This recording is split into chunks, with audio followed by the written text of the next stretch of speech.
Chapter 3 new economic policy 1991 आपके ये chapter का नाम है। हमने कल चैप्टर 2 तक पढ़ा था कि 1990 तक क्या हुआ था। ठीक है, आपको पूरी स्टोरी लाइन बताई गई है स्टार्ट से अभी तक। कंफ्यूज मत करना, अगर स्टोरी लाइन के हिसाब से नहीं चलोगे तीनों चैप्टर कंफ्यूज हो जाएंगे, क्योंकि तीनों में चीजें वही हैं। एग्रीकल्चर, इंडस्ट्री, फॉरेन ट्रेड, उनमें क्या क्या चेंजेस आए थे। ठीक है, अगर हम पहले चैप्टर की बात करें तो एग्रीकल्चर में हमारी जमींदारी सिस्टम था, टेंडर्स और उसके बीच में कॉन्फ्लिक्ट चलते थे और जितना पैसा था सारे ब्रिटिशर्स ले जाते थे। ठीक है, सेम इसी वे में हमारा फॉरेन ट्रेड खराब था, हम फीडर इकोनॉमी बन चुके थे, और सेम इसी वे में इंडस्ट्री, हैंडीक्राफ्ट इंडस्ट्री टैक्सेस लगा के हमारी खराब कर दी गई थी। उसी में ही हमारी डेमोग्राफिक प्रोफाइल है, ऑक्यूपेशन है, वो सब कुछ आपका चैप्टर 1 में है। चैप्टर 2 में agriculture, industry and foreign trade को कैसे ठीक किया गया वो है। एग्रीकल्चर को land reform and green revolution से, इंडस्ट्रीज को एसएसआई स्मॉल स्केल इंडस्ट्री से, एंड लाइसेंसिंग के जो आईपीआर 1956 लेके आया था, और इंपोर्ट सब्स्टिट्यूशन से फॉरेन ट्रेड को उन्होंने किया था। बट इन सब ने रेदर देन इकोनॉमी को ठीक करने की बजाय खराब कर दिया। खराब कैसे किया? हम कंप्लीटली अपने ऊपर हैं, तो बाहर वाले लोग हमारे ऊपर ट्रस्ट नहीं कर रहे हैं, वो हमसे माल नहीं खरीद रहे हैं। हमारा जो यहाँ पे माल बन रहा है, एक तो महंगा बन रहा है बिकॉज हम लेबर इंटेंसिव इकोनॉमी थे, हमारी इकोनॉमी का बहुत बुरा हाल था, हमारे पास कैपिटल खरीदने के पैसे नहीं थे, ना हमें नॉलेज थी। ठीक है, तो पैसे ज्यादा लगते थे, चीजें कम बनती थी, और बाहर के लोग खरीदते नहीं थे, तो हमारा इंपोर्ट एक्सपोर्ट भी बहुत ज्यादा बुरी तरीके से खराब था। चाहे हमारी मिक्स्ड इकोनॉमी थी, लेकिन हमारी इकोनॉमी को पब्लिक सेक्टर बहुत ज्यादा मेजरली डोमिनेट करता था। कैसे करता था? एग्रीकल्चर पे पूरे सब्सिडीज वगैरह देके उन्होंने किया हुआ था, बट रिच फार्मर्स उनको खराब कर रहे थे। इंडस्ट्रीज में शेड्यूल ए में सारे इंडस्ट्रीज गवर्नमेंट के अंदर, शेड्यूल बी में जितनी इंडस्ट्रीज हैं लेकिन गवर्नमेंट ने बनाई है, इसलिए मेजर रोल गवर्नमेंट का है। छोटी छोटी इंडस्ट्रीज जिससे कोई खास फायदा नहीं होता था, स्मॉल स्केल इंडस्ट्रीज, वो दे दी प्राइवेट सेक्टर को। तो जो बड़ी एंटरप्राइजेस थी प्राइवेट सेक्टर, जिनके पास पैसे थे, वो पैसे लगाने में इंटरेस्टेड ही नहीं थे, तो हमारे इंडस्ट्री का बुरा हाल हो गया। फॉरेन ट्रेड, इंपोर्ट सब्स्टिट्यूशन करने लगे, सब कुछ घर पे बनाने लगे, तो महंगा बनता था और बाहर के लोग हमसे खरीदते नहीं थे। ठीक है, जिसके कारण हमारा वो भी खराब हो गया, इंपोर्ट मतलब फॉरेन ट्रेड भी खराब हो गया। तो 1990 के एंड पे हमारी इकोनॉमी के पास सिर्फ और सिर्फ $1 बिलियन बच गए थे, सिर्फ इतने पैसे बच गए थे। और अगर हम प्रोडक्शन कंटिन्यू करें और इंपोर्ट एक्सपोर्ट कंटिन्यू करें, हर एक चीज कंटिन्यू करें, तो इतने पैसे सिर्फ 2 हफ्ते और चल सकते थे। इसके अलावा 2 हफ्ते के बाद पूरी इकोनॉमी को लाले पड़ जाने थे। इतने पैसे सिर्फ 2 हफ्ते और चला सकते थे, बिकॉज गवर्नमेंट ऑलरेडी बहुत ज्यादा उधार ले लेके उनका उसका भी बुरा हाल हो चुका था। बाहर से उधार कोई कंट्रीज देने को तैयार नहीं थे। ठीक है, और हमारे पास पूरे रिजर्व्स मिला के इतना ही पैसा पूरी इकोनॉमी के पास बचा था एट द एंड ऑफ 1990। तो तब हमारे फाइनेंस मिनिस्टर थे डॉक्टर मनमोहन सिंह। वो इंडिया को रिप्रेजेंटेटिव बन के गए वर्ल्ड बैंक एंड आईएमएफ के पास। 2 चीजों के पास गए थे, world bank and IMF. IMF होता है इंटरनेशनल मॉनिटरी फंड। ठीक है, बैंक के अलावा बाकी जो पूरे वर्ल्ड को संभालने के लिए इंस्टीट्यूशंस बने हुए हैं, फाइनेंशियल इंस्टीट्यूशंस, ये वो है इंटरनेशनल मॉनिटरी फंड। हाँ जी, 1990 के एंड में इतने पैसे रह गए थे। हाँ जी, हाँ जी, हाँ बताया तो अभी एग्रीकल्चर। हाँ बोलो। क्योंकि हमारे पैसे ज्यादा लग रहे थे, हमसे लोग खरीद नहीं रहे थे। अगर हम इंडिया के बीच में ही कर रहे थे, ठीक है, तो लोगों के पास वैसे पैसे नहीं थे। रीजन अभी बताएंगे, आगे डिटेल में पढ़ेंगे, डिटेल में आएंगे कि इतने पैसे क्यों बच गए थे। अभी थोड़ा ओवरव्यू दे रही हूँ। इंडिपेंडेंस के पास बात कैसे, उसके बाद हाँ हाँ ठीक है, उसके बाद डॉक्टर मनमोहन सिंह गए वर्ल्ड बैंक एंड आईएमएफ के पास। इन दोनों से उन्होंने बोला कि हमें मिल के टोटल $7 बिलियन का लोन दे दो। ठीक है, वो कहते हैं हम दे देंगे लोन, लेकिन जो आपकी पॉलिसी है ना उसको बदलो। हमारी पॉलिसी थी LQG की। हमारी एलक्यूजी की पॉलिसी चलती थी। एलक्यूजी क्या है? सबसे पहले हमारा लाइसेंस था, बहुत ज्यादा लाइसेंस सिस्टम था, ठीक है। दूसरा, हमने हर चीज में कोटास लगाए हुए थे, LQP।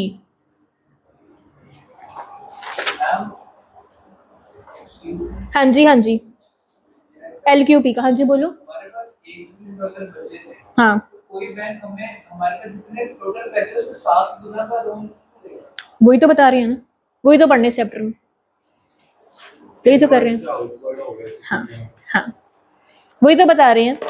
चलो पहले इधर आ जाते हैं, इसको बाद में करते हैं कि हमारे पास इतने पैसे क्यों बचे थे। अब बीइंग फ्रीडम होने के बाद उन्होंने इतने रिफॉर्म्स किए, इतना सब कुछ किया, 40 साल काम किया, स्टिल हमारे पास इतनी ज्यादा कमी क्यों हो गई थी? उसके रीजंस हैं, उसके हमारे पास 6 रीजंस हैं, आपकी बुक में पॉइंट्स में गिवन है, ठीक है, विद हेडिंग्स आपको नोट्स में मिल जाएंगे। पहला रीजन, पब्लिक सेक्टर की बहुत ज्यादा पुअर परफॉर्मेंस। हर एक चीज में पब्लिक सेक्टर ने जोर दिया हुआ है। बीइंग गवर्नमेंट, उसके पास भी इतने फाइनेंसेस नहीं है, प्राइवेट सेक्टर इन्वॉल्व होने को तैयार नहीं है, पब्लिक सेक्टर से मैनेज ही नहीं हुआ, सब्सिडीज देती गई, उधार लेती गई, ठीक है, प्राइवेट सेक्टर इन्वॉल्व होने को तैयार नहीं था, तो पब्लिक सेक्टर की बहुत ही ज्यादा पुअर परफॉर्मेंस रही। स्मॉल स्केल इंडस्ट्रीज को पुश करती रही, लार्ज स्केल इंडस्ट्रीज इंटरेस्टेड होती नहीं थी, तो प्रॉफिट नहीं होता था, खर्चा ज्यादा होता था।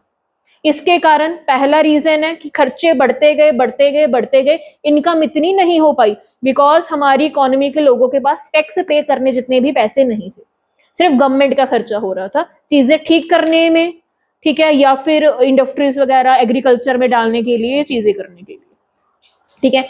दूसरा रीजन, बीओपी डेफिसिट। अब बीओपी क्या होता है? बीओपी होता है बैलेंस ऑफ पेमेंट्स। पेमेंट्स वो वाली जो इंपोर्ट एक्सपोर्ट में दी जाती है। जब हमारे इंपोर्ट बहुत ज्यादा हो जाते हैं और एक्सपोर्ट कम होती है, तब हमारा बीओपी डेफिसिट हो जाता है, कि कमी हो जाती है हमारे पास पैसों।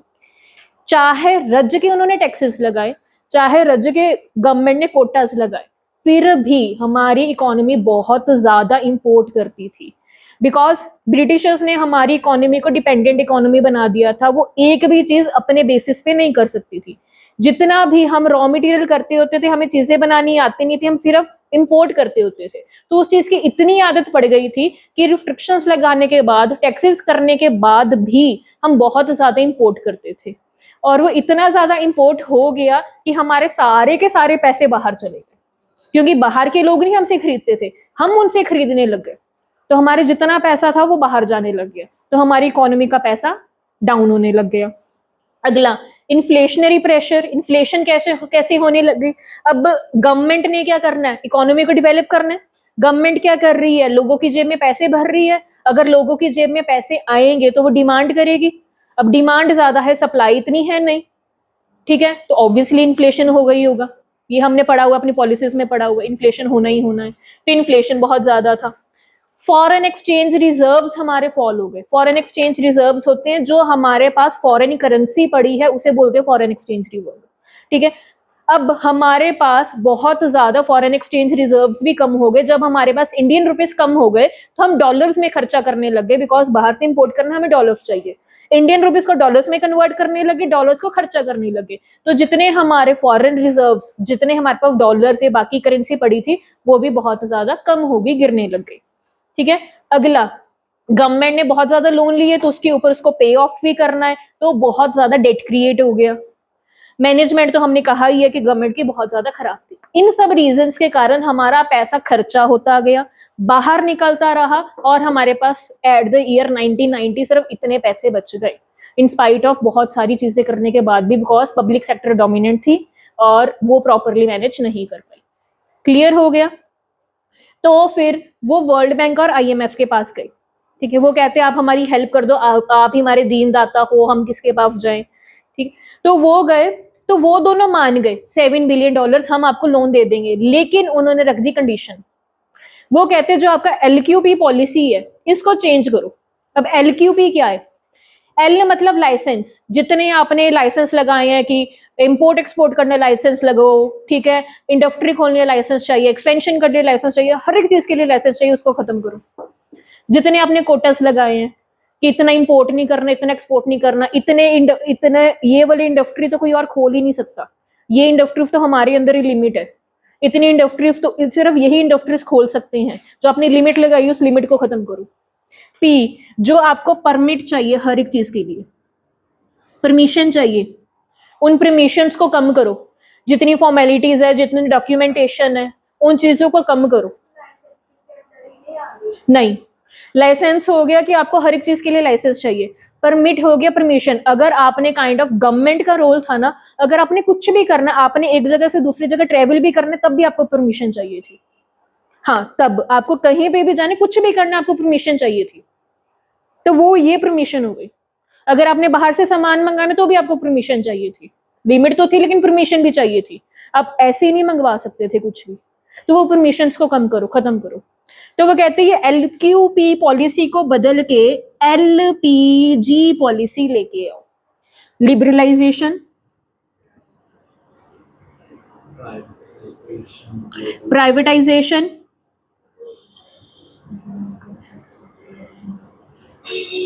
ग्लोबलाइजेशन।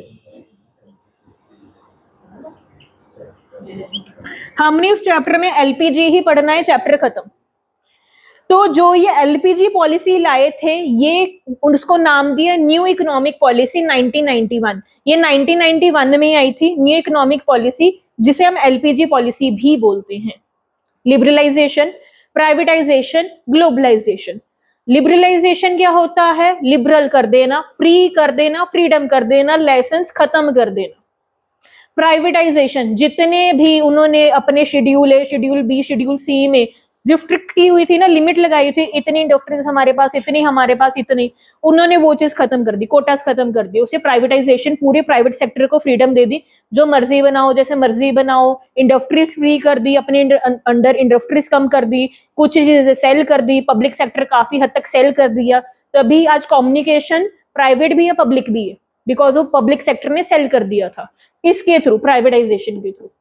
ग्लोबलाइजेशन, जितनी भी आपको इंपोर्ट एक्सपोर्ट के लिए परमिशन चाहिए थी, उन्होंने वो भी कम कर दी, वो भी काफी रिड्यूस कर दी, कि वो कहते पूरी इकोनॉमी, पूरा वर्ल्ड सिंगल इकोनॉमी है, आप और जैसे मर्जी आप ट्रेड कर सकते हो। अभी भी अब हम फोन पे ऑनलाइन कुछ भी ट्रांजेक्शन, कुछ मंगवाना है, कुछ भेजना है, इमीडिएटली कर सकते हैं, हमें परमिशन की जरूरत नहीं है।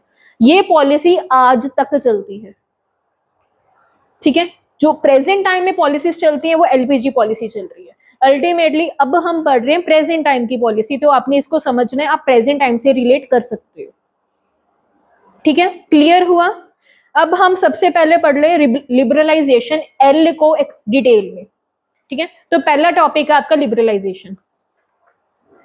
लिखो हेडिंग, लिबरलाइजेशन। इसकी डेफिनेशन लिख लो। Liberalization means removal of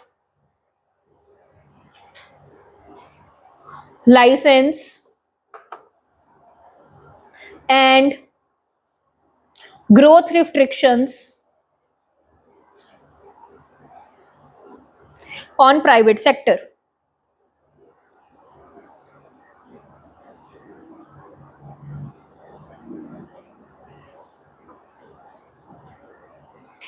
ठीक है, फ्रीडम दे दी, जितनी ज्यादा प्राइवेट सेक्टर को फ्रीडम देंगे, उतनी ज्यादा प्राइवेट सेक्टर इन्वॉल्व होगी, उतनी ज्यादा इन्वेस्ट करेगी, उतनी ज्यादा इकोनॉमी ग्रो होगी, ठीक है। अब उन्होंने फ्रीडम किस वे में दी, क्या क्या किया उन्होंने, अब पहले वो पढ़ते हैं। लिबरलाइजेशन करने के लिए उन्होंने हमारी पूरी इकोनॉमी में 5 रिफॉर्म्स किए। तो ये सबसे इंपॉर्टेंट क्वेश्चन है लिबरलाइजेशन का, और सबसे बड़ा यही बनता है। प्राइवेटाइजेशन, ग्लोबलाइजेशन छोटा छोटा है, इसमें 5 रिफॉर्म्स आते हैं। आपको डायरेक्टली 5 के 5 भी पूछे जा सकते हैं, स्पेसिफाई भी पूछे जा सकते हैं, और ये क्वेश्चन 100% आना ही आना है, चाहे स्पेसिफिक का है या तो इकट्ठा है, पक्का आना ही आना है, ठीक है। 5 रिफॉर्म्स हैं।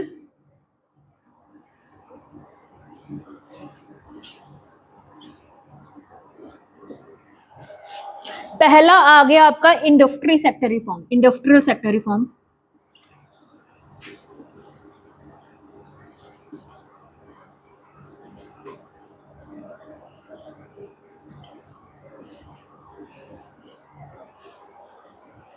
दूसरा financial sector reform.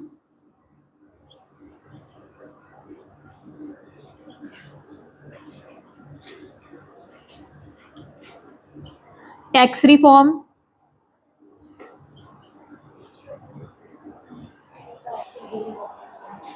Foreign exchange reform,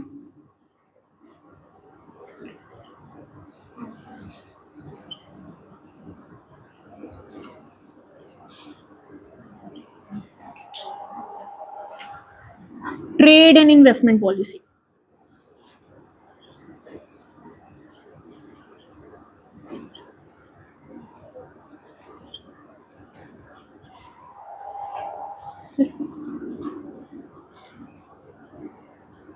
ये 5 रिफॉर्म हुए। स्पेसिफाई भी आ सकता है, इकट्ठा भी आ सकता है। अगर इकट्ठा आया तो आपने शॉर्ट में लिखना है, नहीं तो हर वक्त वैसे हमेशा स्पेसिफाई ही आता है कि इसको एक्सप्लेन कर दो, इसको एक्सप्लेन कर दो, कुछ भी। ठीक है, 3 मार्क्स का आएगा, ऐसे आएगा। अगर लॉन्ग में आया तो 6 मार्क्स में जाएगा।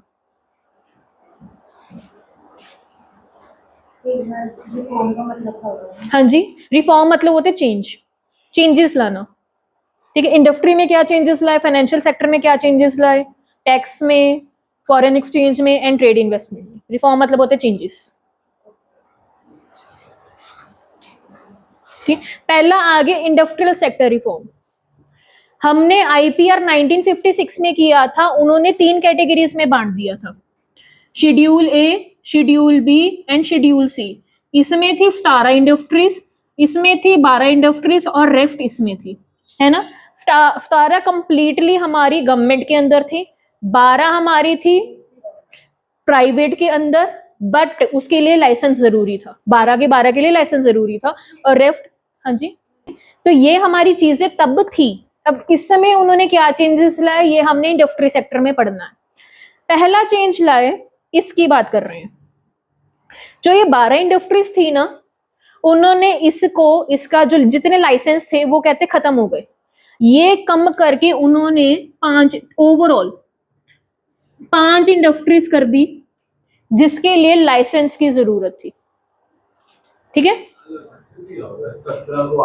17 को 3 कर दिया, 8 से 3 कर दिया। चलो, वो जब 17 का 8 किया, 3 किया, तो वो भी तो इसी के अंदर आ गई ना, प्राइवेट कर सकती हैं। अलग से है पॉइंट, वो आएगा पॉइंट। वो कहते जितनी भी इंडस्ट्रीज के लिए हमारा लाइसेंस जरूरी था, अब कोई भी इंडस्ट्री खोलनी है, कुछ भी करना है, आपको लाइसेंस नहीं चाहिए, सिर्फ 5 इंडस्ट्रीज को छोड़ के। वो 5 इंडस्ट्रीज के लिए आज भी लाइसेंस चाहिए। इसमें 3 इंडस्ट्रीज है जो अभी भी गवर्नमेंट के अंदर है, बाकी सारी प्राइवेट के अंदर आ चुकी हैं। ठीक है, टोटल मिला के 12 प्लस ये होगी 14 होगी ना। हाँ, 12 प्लस 14 जितनी इंडस्ट्रीज हैं हमारी, वो टोटली उसके लिए लाइसेंस, उसमें से सिर्फ 5 इंडस्ट्रीज ऐसे जिसके लिए लाइसेंस चाहिए, उसके अलावा किसी भी इंडस्ट्रीज के लिए कोई लाइसेंस नहीं चाहिए। वो 5 इंडस्ट्रीज कौन सी हैं? डिफेंस की, सुन लो, एक आ गई आपकी डिफेंस की। रेलवेज के लिए लाइसेंस नहीं चाहिए, रेलवेज बना ही नहीं सकते। बच्चे, मैं अगला पॉइंट बोल रही हूँ, रिडक्शन ऑफ इंडस्ट्रियल लाइसेंसिंग बोल रही हूँ मैं, तो पॉइंट गलत पढ़ रहा है। मैं वो 5 इंडस्ट्रीज बोल रही हूँ ना मैं, तो उसमें रेलवेज थोड़ा आएंगी। उसने बोला रेलवेज, मैंने थोड़ा बोला। मैं तो बोल रही हूँ रेलवेज नहीं है। 5 इंडस्ट्रीज जिसके लिए जो पब्लिक प्राइवेट सेक्टर खोल सकते हैं, लेकिन जिसके लिए आज भी लाइसेंस चाहिए, वो 5 इंडस्ट्रीज हैं हमारी। एक तो अल्कोहल लिक्वर की, जिसके लिए आज भी लाइसेंस चाहिए। दूसरा, जितने भी डिफेंस इक्विपमेंट्स हैं। तीसरा, जितने भी एक्सप्लोसिव्स हैं, जितने भी बॉम्ब्स वगैरह बनते हैं, ठीक है, गन्स वगैरह सब कुछ वो। तीसरा, जितने भी केमिकल हैजार्ड्स हैं जिनके थ्रू मेडिसिन वगैरह बनती है, उसके लिए भी लाइसेंस चाहिए। और लास्ट हमारे पास आ गया, क्या रह गया, हाँ, टोबैको, सिगरेट, ड्रग्स, उनके लिए नहीं। फूड के लिए क्यों चाहिए? अब की बात कर, अब के ट्रेंड से में ये 5 इंडस्ट्रीज ऐसी हैं जिसको अगर आपने खोलना है तो आज भी लाइसेंस चाहिए। लिक्विड शॉप खोलनी है तो आज भी लाइसेंस चाहिए। मेडिसिन शॉप खोलनी है तो आज भी लाइसेंस चाहिए। नहीं, एक्सप्लोसिव्स हो गए, बम्ब्स वगैरह। डिफेंस होगी गन्स, गन्स हो गए जो हथियार होते हैं, चाकू हो गए, गन्स हो गई। एक्सप्लोसिव हो गए जो उड़ाने के काम आते हैं। ठीक है, हाँ जी, सिगरेट में आ जाती drugs, tobacco, cigarette, drugs. Alcohol आ जाता है लिक्विड। वो अलग अलग है। आपको अल्कोहल शॉप पे कभी वो नहीं मिलेंगे, ड्रग्स नहीं मिलेंगे, नहीं, उसके लिए अलग से वो होती है आपकी। पहला समझ आया? जितने लाइसेंस थे इन 5 इंडस्ट्रीज को छोड़ के बाकी सारे लाइसेंस उन्होंने कह दिया खत्म हो गए। पहला पॉइंट आ गया, इंडस्ट्रियल लाइसेंसिंग खत्म कर दी, 5 इंडस्ट्रीज को छोड़ के कि कोई भी इंडस्ट्री खोल सकता है। दूसरा आ गया, पब्लिक सेक्टर ने जो अपनी 17 इंडस्ट्रीज अपने अंदर रखी थी कि ये तो हम ही बनाएंगे, उसको कम करके उन्होंने 8, और उसके बाद उसको 2010-11 में 3 इंडस्ट्रीज कर दी। सिर्फ 3 इंडस्ट्रीज अब के टाइम पे ऐसी है जो पब्लिक सेक्टर के अंदर कंप्लीटली है, जो प्राइवेट हाथ भी नहीं लगा सकता, उसके अलावा प्राइवेट जो मर्जी खोली जाए। वो 3 इंडस्ट्रीज हैं हमारी रेलवेज, दूसरा आ गया हमारे डिफेंस, तीसरा आ गया एटॉमिक एनर्जी। हाँ जी, गवर्नमेंट का ड्रग देती है, चाहे भी पीछे टाटा को दी, उससे पहले एचएएल को दी है, जब हाँ हेलीकॉप्टर्स वगैरह बना रहे हैं। मुझे helicopters is not part of defence. Ma'am वो तो एक प्रॉपर वेपनाइज्ड हेलीकॉप्टर था। डिफेंस में आ जाते हैं जैसे हमारे काइंड ऑफ टैंक्स हो गया, स्पेसशिप्स वगैरह स्पेसिफाइड जो सिर्फ अटैक के लिए बनी है, उसके अंदर वो नहीं कर रहे, उसके अंदर आप लद के जा रहे हो बाहर का स्पेसशिप, वो नहीं, स्पेसशिप बना सकते हैं, लेकिन जो उसके अंदर इक्विपमेंट्स डाल रहे हैं, डिफेंस के इक्विपमेंट्स डाल रहे हैं, वो प्राइवेट नहीं बना सकते, वो पब्लिक सेक्टर के अंडर ही है। पहला आ गया इंडस्ट्रियल लाइसेंसिंग, दूसरा आ गया पब्लिक सेक्टर ने अपना रोल डिक्रीज किया, 17 से 8 और 8 से 3 अपना रोल कम कर दिया। तीसरा, स्मॉल स्केल इंडस्ट्रीज के लिए उन्होंने बहुत सारी रिजर्व करके रखा था कि ये सिर्फ स्मॉल स्केल इंडस्ट्रीज ही बनाएंगी, लार्ज स्केल इंडस्ट्रीज उसमें नहीं इन्वॉल्व होंगी, ताकि वो स्मॉल स्केल इंडस्ट्रीज को प्रोटेक्ट कर सके। लेकिन उस टाइम पे इतने लाले पड़ गए थे, तो जितने स्मॉल स्केल इंडस्ट्रीज की रिजर्वेशन थी उन्होंने सब कुछ खत्म कर दिया। वो कहते डी रिजर्व करो, ठीक है, क्या स्मॉल स्केल क्या लार्ज स्केल छोड़ो, जो मर्जी बनाओ और बेचो।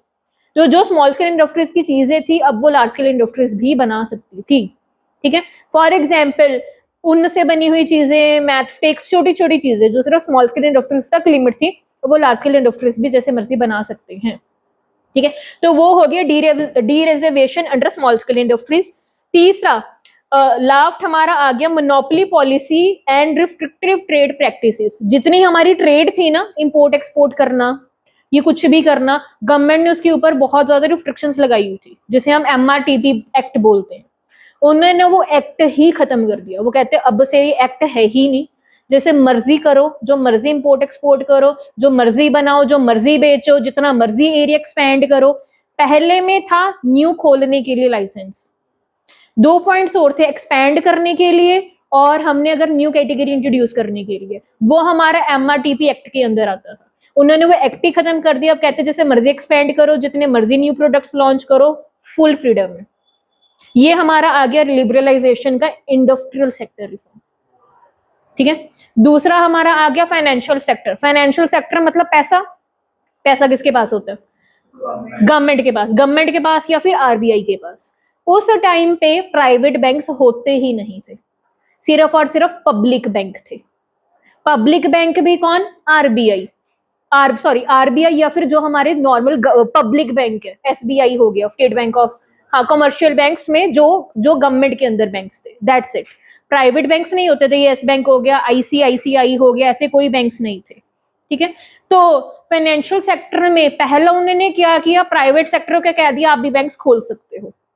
दूसरा, RBI का तब रोल था सिर्फ और सिर्फ फैसिलिटीज रेगुलेट करना, कि कैसे कमर्शियल बैंक काम कर रहे हैं, सिर्फ उसको डराना, आप ये नहीं कर रहे, ठीक ये नहीं कर रहे, सिर्फ उतना करना। RBI का रोल उन्होंने रेगुलेटर से फैसिलिटेटर चेंज कर दिया, कि वो कहते हैं अब आप फैसिलिटीज दो, कमर्शियल बैंक को फैसिलिटीज दो, कि अगर आपको हेल्प चाहिए हम हैं आपके लिए, डराओ मत, हेल्प करो, ठीक है। पहले डराने वाला रोल था, उसको चेंज करके उनको हेल्पिंग बना दिया। तो हमारा उसको रेगुलेटर से फैसिलिटेटर बना दिया RBI को। दूसरा, प्राइवेट बैंक्स को पूरा दे दिया कि जाओ बनाओ प्राइवेट बैंक्स, अपने खोलो, ICICI खोलो, सब कुछ खोलो, ठीक है। इससे क्या हुआ, जितने भी बैंक्स खुले उससे हमारे लोन वगैरह चीजें बढ़ी, इन्वेस्टमेंट बढ़ी, हर एक चीज बढ़ा। जितनी उसके बाद जितना भी हमारी इकोनॉमी का इन्वेस्टमेंट था ना, उसको उन्होंने बहुत लिमिट किया हुआ था। बाहर की कंट्रीज के बंदे हमारे यहाँ पे इन्वेस्ट नहीं कर सकते थे, वो तो बैन ही था, उन्होंने वो बैन हटा दिया। उसके बाद बाहर की कंट्रीज के 74% तक इन्वेस्ट करना हमारी कंट्री में अलाउ कर दिया गया, इन्वेस्टमेंट को इंक्रीज किया, ठीक है। फॉरेन इन्वेस्टमेंट की लिमिट को इंक्रीज करके उन्होंने 74% कर दिया। और इन सब की फ्रीडम के कारण और भी बैंक्स खुले, एक्सपेंशन हुई और आरबीआई के थ्रू हमारी इकोनॉमी मतलब थोड़ी तरक्की करने लगी। क्लियर हुआ?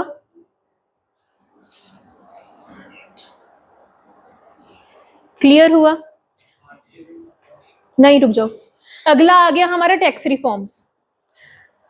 टैक्स रिफॉर्म्स में भी उन्होंने बहुत सारी चेंजेस की। अब टैक्सेस हमारे पास डायरेक्ट टैक्स भी है, इनडायरेक्ट टैक्स भी है, ठीक है। डायरेक्ट टैक्स को उन्होंने कर दिया, डायरेक्ट टैक्स को उन्होंने सिंप्लीफाई कर दिया। पहले इनकम टैक्स भरना, ये चीजें भरना ना बहुत ज्यादा लंबा प्रोसेस होता था। अब हम फोन पे भी इनकम टैक्स भर सकते हैं, फोन के थ्रू, लैपटॉप के थ्रू, ई बैंकिंग के थ्रू भी अपने टैक्सेस वगैरह भर सकते हैं इजीली। तो ये उन्होंने एक चीज लेके आए कि डायरेक्ट टैक्स को उन्होंने प्रोसेस को सिंप्लीफाई कर दिया। इनडायरेक्ट टैक्सेस को उन्होंने रिड्यूस कर दिया। बेस्ट एग्जांपल है जीएसटी।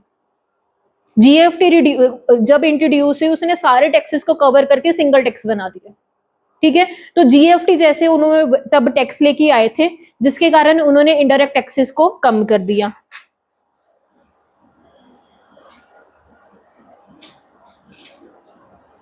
और जितना भी टैक्सेस के रिलेटेड जितना भी प्रोसेस, जितनी भी फॉर्मेलिटीज होती थी, अगर आपने बिजली का बिल पे करना है, इनकम टैक्स करना है, कुछ भी करना है, लंबे लंबे प्रोसेस होते थे। फॉर्म भरी जाओ, फॉर्म में गलती होगी दोबारा फॉर्म भरो, ये करो। उन सभी प्रोसेसेस को बहुत ज्यादा इजी कर दिया, इनडायरेक्ट के लिए भी, डायरेक्ट के लिए भी, बिल्स के लिए भी, हर एक चीज के लिए, ठीक है। ये आपके आ गया टैक्स रिफॉर्म्स में, ठीक है। अगला आ गया फॉरेन एक्सचेंज रिफॉर्म। ये ध्यान से सुनना।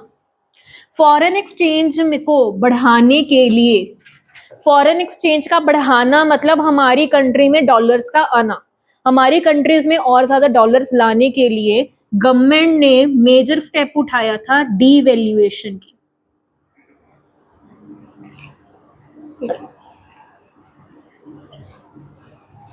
डीवैल्यूएशन एग्जैक्टली क्या होता है आपको फॉरेन एक्सचेंज जब चैप्टर करेंगे तब पता लगेगा। डीवैल्यूएशन वैसे होता है जब गवर्नमेंट खुद रुपीस की वैल्यू को कम कर दे, गिरा दे।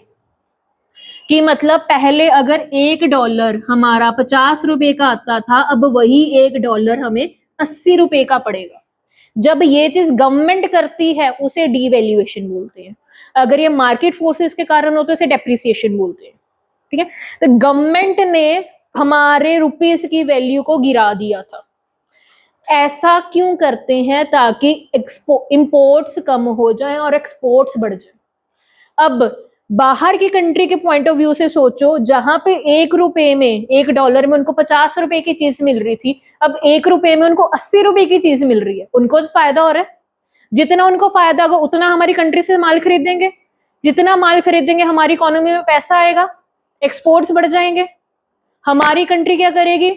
हमारे अब जहां पे 50 रुपए का मिलता था, अब वही 80 रुपए देने पड़ेंगे उसके लिए। हमारी कंट्री में इंपोर्ट्स कम हो जाएंगे, पैसा आने लग जाएगा, जाना कम हो जाएगा। इसलिए गवर्नमेंट डीवैल्यूएशन करती है। इसके थ्रू उन्होंने डॉलर्स को हमारी इकोनॉमी में लाना शुरू किया। क्लियर हुआ ये पॉइंट? ये बहुत इंपॉर्टेंट पॉइंट है डीवैल्यूएशन वाला, ठीक है। और क्या किया? जो हमारी रेट थे ना, ये पहले गवर्नमेंट फिक्स करती होती थी। वो कहते हैं अब गवर्नमेंट नहीं फिक्स कर रही, अब करेंगे मार्केट फोर्सेस। जितनी इकोनॉमी में डिमांड है, जितनी सप्लाई, उसके अकॉर्डिंग फिक्स होते हैं। जैसे आपका वो होता था ना, मार्केट प्राइस होता है फिक्स, ऐसे सप्लाई ऐसे डिमांड, सेंटर पॉइंट आता था, उसी के अकॉर्डिंग हमारे डॉलर्स भी उसी अकॉर्डिंग फिक्स होते हैं। पूरी इकोनॉमी की कितनी डिमांड है, पूरी इकोनॉमी में कितनी सप्लाई है, उसके अकॉर्डिंग प्राइस सेट होता है। तो वो प्राइस कहते हैं अब गवर्नमेंट नहीं सेट करेगी, अब मार्केट फोर्सेस सेट करेंगे। हाँ जी, प्राइवेट और पब्लिक दोनों चल रहा है ना। प्राइवेट नहीं कर रही, मार्केट फोर्सेस कर रही है। प्राइवेट हो गया कि बंदों ने सेट करना, मार्केट फोर्स हो गया पूरी इकोनॉमी में कितनी डिमांड है, पूरी इकोनॉमी में कितनी सप्लाई, उसके अकॉर्डिंग। वो किसी एक इंडिविजुअल के हाथ में नहीं है। हाँ, वो आता प्राइवेट के अंदर है, लेकिन उसे कंट्रोल करना तो उसके हाथ में है ना। सेट ये हुआ, गवर्नमेंट ने ये कर दिया, ये तो गवर्नमेंट के हाथ में है ना। तो दोनों का रोल हो गया, ठीक है। Set by private, regulated by government, foreign exchange का ये चलता है, ठीक है। क्लियर हुआ? इसमें सिर्फ यही दो पॉइंट्स है, एक डिवैल्यूएशन किया और दूसरा जितने पैसे थे वो कहते हैं गवर्नमेंट सेट नहीं करेगी, अब मार्केट फोर्सेस सेट करेगी। हाँ जी, गोल्ड के जैसे चलता है। लास्ट आ गया हमारा ट्रेड एंड इन्वेस्टमेंट पॉलिसी। सबसे पहले आ जाओ ट्रेड के लिए। इसमें उन्होंने क्या किया, जितने हमारी क्वांटिटेटिव रिस्ट्रिक्शंस थी, इंपोर्ट सब्स्टिट्यूशन में हमने किया था ना, एक उन्होंने टैक्सेस बढ़ा दिए थे, ठीक है, दूसरे पे टैक्सेस कम कर दिए थे और हमें लिमिट लगा दी थी कि इतने लिमिट से ज्यादा मंगा नहीं सकते। पहले तो उन्होंने लिमिट खत्म कर दी, जितनी भी क्वांटिटी की लिमिट थी वो कहते अब जो मर्जी मंगवाओ, जितना मर्जी इंपोर्ट करो, जितना मर्जी एक्सपोर्ट करो। एक्सपोर्ट ड्यूटी बहुत ज्यादा बढ़ा दी थी उन्होंने, अगर आपने माल बाहर भेजना आपको टैक्सेस भर के करने पड़ेंगे।